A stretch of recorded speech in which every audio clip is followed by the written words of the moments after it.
through the forest. Here they come, but no. Yeah, you don't want to go that deep. Once again, Insania's dead. Like, he has to go for Insania. Disruption. He'll drag the ball around like it's his toy. Boxy may actually go down, but Void's on the way in. The boat's coming through. Boxy with a beautiful stomp. Gonna set up a nice chrono. There it is on the 4 heroes. We'll turn around on the Gunner. The follow-up from TA as well. Oh, the side blades. Gunner gonna get low. The burst strike through. Tiger with the sandstorm down as well. Universe needs to get out, but it's too late. They are bleeding, hemorrhaging heroes. The Skinner cannot escape either, and Beaver will be the last to fall, but inevitably will complete the team wipe. It's a trap indeed. I mean, ultra kill for Qualifier, and it was just a matter of time until this happened. Like NIP, they try to go for that play. They try to take down a Centaur, and they do manage to, but man, they lose everyone. You just don't have the damage. That's the bottom. Like that's everything. Like NIP, I think the hero that did the most in that whole fight was Rubik. He like fade bolted a couple of times. He stole a hoof stomp, double edge, whatever from Centaur. He was really trying hard. But it's difficult when you're rotating your whole team to take down a Centaur and you still barely get him. One of the reasons why they're playing this way, it's not like they don't understand what they're doing. They do, but they have a Nyx, and it's their only core that's going into this Radiance. The rest of them, like Batrider on mid and Kunkka, they aren't going to scale like Void plus TA. And they understand that they're a little bit on a clock, and they have to do something. That's why they mess up that fight. That's why they are so eager to fight around the tier 2 even and around the shrine. Yeah, it's beginning to look kind of desperate. I think would be a fair way to kind of assess that. The move bot, then the kind of reconversions on bot when it's even more obvious. And do you feel like maybe Batrider, this type of build is kind of like the typical one you want to do to keep up in terms of farm, but you're never going to have the same net worth impact with these type of items as a Void or a TA? I'm wondering if like going a blink sooner might have been better. It maybe would have allowed them to get these crucial pickoffs earlier, right? Like to slow down the Void or the TA. But I don't actually see that working too, because right, another kill on Rubik.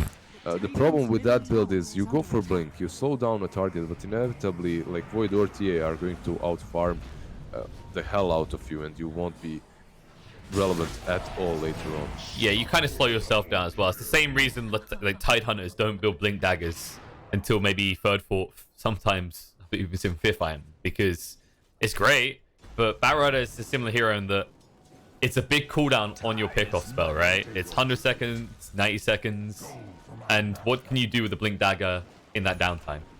Yeah, the downtime is always the problem.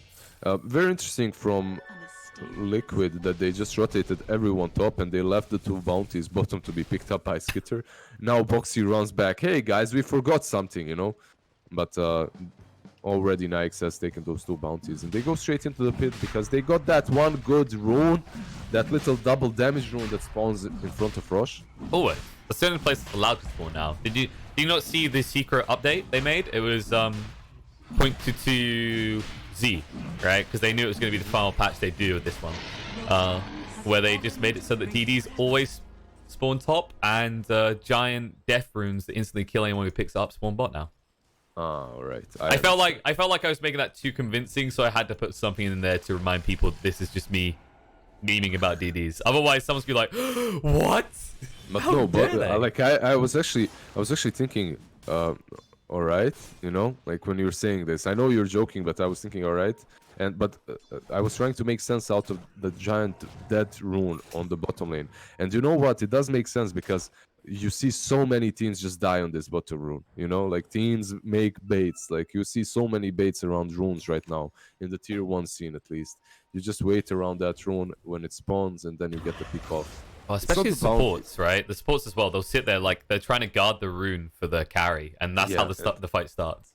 Because you know what, like the margin of error is smaller and smaller. The teams are playing better and better. You aren't gonna catch someone out on a bounty rune, you know, like he's gonna have teammates around. Like it's very difficult to say that you will find reliable pickoffs on the bounty runes because teams are so careful around them.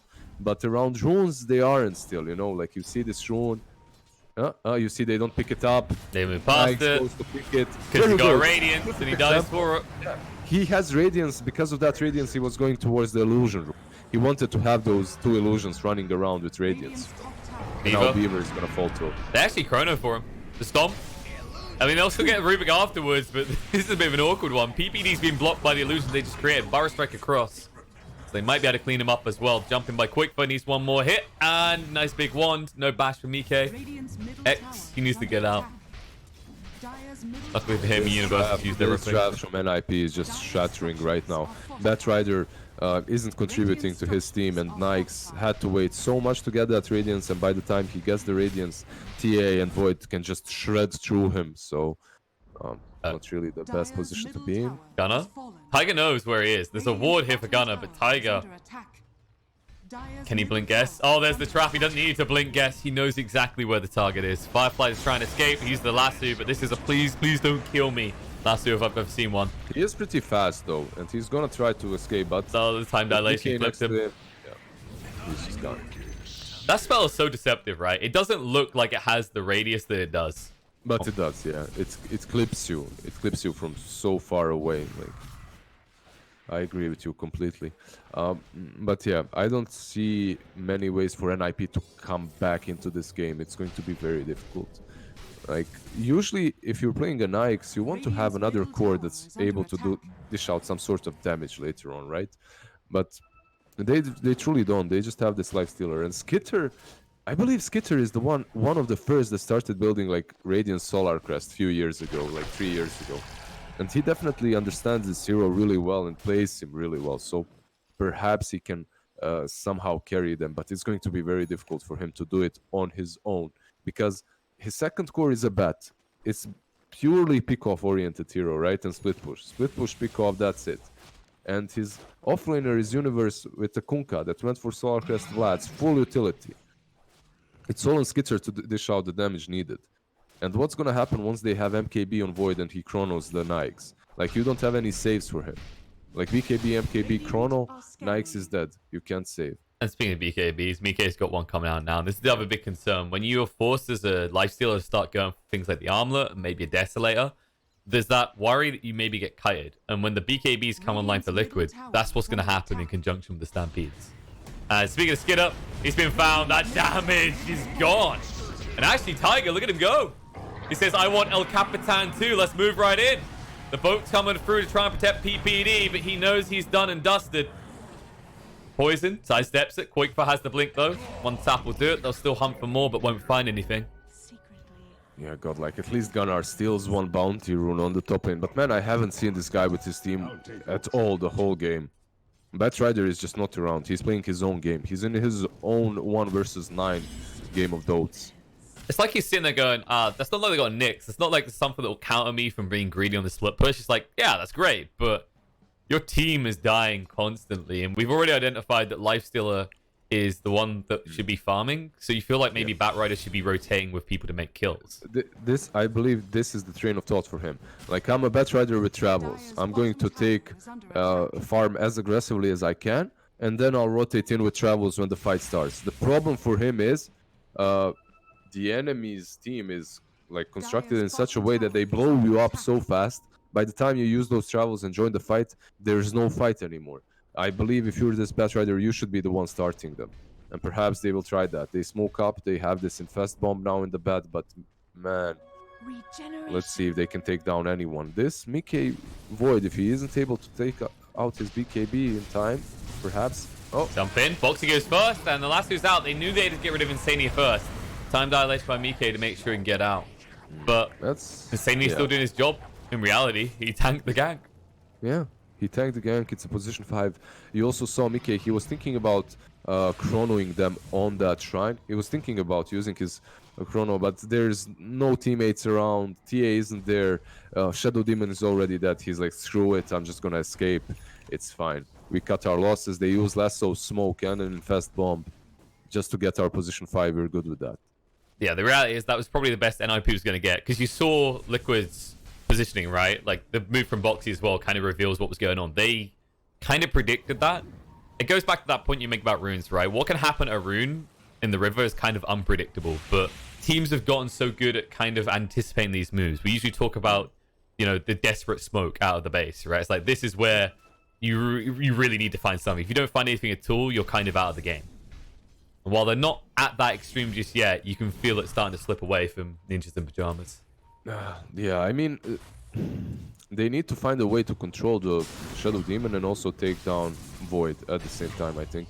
One good thing for them is TA and Void are definitely heroes that you can kill. Oh my god, Skitter. Yeah, that was greedy, and he's lucky they don't have the hero. Well, he knows they don't have the heroes here. They did just kill his captain top, but that's still risky.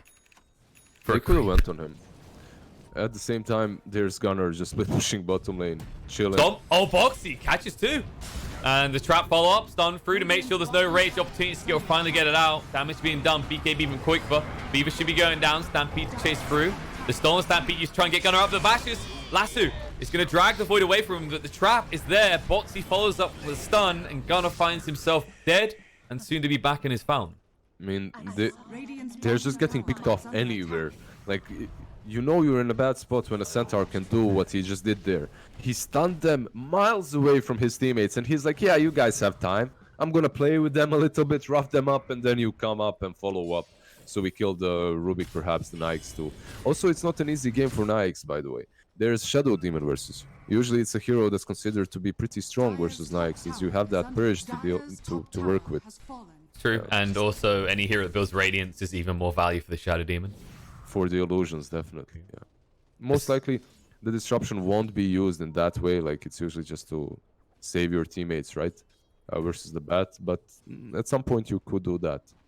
Especially if you get to that later stage in the game when you get multiple charges of disruption. It's kind of funny, like the way you mentioned what Boxy done there, and that's kind of been the way the last 7-8 minutes have been playing out for Liquid. Is, you know, Boxy, or maybe it's a tiger or something like that, is this cat that's just found a mouse and has killed it, right? And they're playing with it. And then TA and Void just show up as the annoyed owners of the cat and just pick up the mouse and throw it in the bin. Pretty much. Basically, the end of this chat is the NIP So getting a you're little bit telling that dumpstered. they're rats. You're calling NIP rats. Well, no, I'm just saying they're getting thrown in the trash right now. They're getting completely dunked into the trash can by Liquid. Man, I tried to go easy on them and on you. I mean, this is Saying that looking you were pretty calling them brutal, rats, right? But you just called them garbage. Like, No, come on, bruh. I'm saying they're being handled like garbage with care, delicacy, but in the end, Liquid just want to get rid of them. And they might do that. Boxy blinks in. Oh, stomp off the mark. But Boxy is a hard kill with a pipe as well. They have to go for someone else. They see Insania. There's the save of the disruption. The last hill in the back line to control Mike, but the BKB moving across. Everything on a skidder. One bash will secure his death. They don't even need it. The stomp way too late to help. The stolen Stampede to move away, but the chrono is there. Catches out Gunner. Buyback comes out from Skidder. He needs to get in here to do it quick. Now stun out. PBD down to half HP. The Sandstorm's killing him quicker than he's killing Tiger right now. Mike being controlled up in the meantime. Will look to move across with the time walk towards PPD. But the stomp. Nope. Bash burst hit. That's the RNG he's been looking for.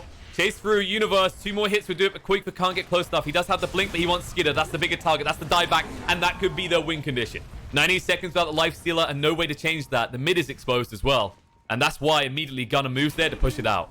And he will leave more behind as Kunkka gets found in the tree line. Yeah, they got 4, and the buyback from the Nikes, dieback that is. And also the way Void played that fight. He just walks where Bat is porting in. He doesn't chrono, doesn't do anything. He just stands there. And as Bat ports in, he lassos him. But he can't. There's no damage necessary as Nikes is controlled. I think this is like mostly draft issue for NIP. This draft only works if you completely crush TA on mid lane. But Gunnar didn't manage to do that. And he will fall here, I believe. I mean, even Void, it was similar to the lifesteal in terms of net worth through those early stages. And bye-bye to Gunnar and bye-bye to Beaver. This is going to be at least 2 lanes. I mean, they could call it at this point, to be honest. They have Aegis, Cheese. Aegis is on TA, Cheese is on Void. I don't see how you defend this. Like, maybe Liquid will go back and respect them, you know, but they could easily just go Throne and play with them, just end the game. Mike goes in, forces the buyback out of Gunner. There is an X on the Mike. He has the BKB though. He'll just time walk away. 2 Raxes, 2 lanes. They go back. Easy for them. Also, they force the buyback from the Batrider. I mean, this is how confident Liquid are feeling now, right? Their save mechanic throughout this game wasn't even their top. Insania was bot the entire time, just shoving it out.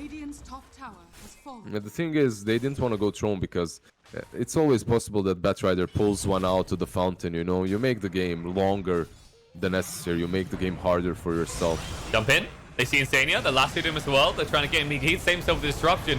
There it is. Stampede. Control up Boxy with the X. Dragging back. No, Mike's there with the chrono. Jump in. Insania will die to Skitter's burn, but Gunner will go down as well. Mike's BKB active. Time walk to get his health back. Skitter won't get bashed just yet. PPD is going to be chased down though. Universe. Torrent to protect, but there's the bashes and Lifestealer's gone. They'll follow up across to another kill, but they can't find it, but they will find PPD in the trees. And he will go down very quickly. And this is going to be Liquid, probably just going back in the base. There it is. PPD calls it. He knows this one is over. Game 1, Liquid take it. Best of 3, back to the drawing board for NIP. Yep. That's it. Overall, I think what you said earlier really hit the nail on the head. You need to give Gunnar his heroes and just don't give him something that counters, you know, like just give him his heroes and play off of that.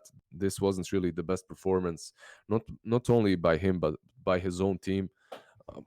He didn't really contribute a lot after the laning stage, but the problem is in that laning stage, they needed to find a way to crush that TA. Perhaps rotate a bit more with other heroes, perhaps try to block her camps or something, because if you're picking this path, putting him mid and he's not crushing T8, like he falls off. You're playing versus TA and Void. They're inevitably going to win. You're just missing damage. You're just lacking damage severely on this lineup, and that's what happened. You could see throughout the mid game after the laning stage, they would try to get some pickoffs. Like they would rotate 5 heroes and they wouldn't get anything. Like that tier 2 was the moment in which they cracked, right? They were trying. They went for the tier 2 attack on Centaur. They got chronoed, ultra kill for TA. And from then on, I had no doubts that Liquid is taking this game. That's true. They started to slip away at that point, right? And then they got the kind of sunken cost fallacy where it's like, oh man, you know what? We just spent like half a minute or so getting down here. And the moment they saw someone show, they were like, okay, this move we're making is predictable now, but we kind of have to go. We feel like we have to go. And out of all the heroes you have to go on, Boxy is definitely not the one you want to. But yeah, I think it goes back to the mid scenario, right? Like Batrider is not really a Gunner type hero. I feel like actually with the changes to the meta and the mid dynamics, Gunner is kind of suited to Cruise right now. Like you like to see him on these heroes like an Invoker as a perfect example, or maybe something like a Puck or Queen of Pain. Something that lets him style potentially on his opponent, still farm, but rotate. And it's weird because Batrider can rotate, but the build that's still seen as the most efficient isn't a I'm going to come and kill rotation. It's like a I'm going to go farm and push out all the lanes rotation. Well, that's the result. Liquid, 1 game up. 33-minute game, but as you said, from a very early point, it looked like they were in control. So we'll go to a short break and then we'll come back. And we'll see if Liquid can control the outcome of this series to a 2-game win, or if NIP is going to force this to a 3rd.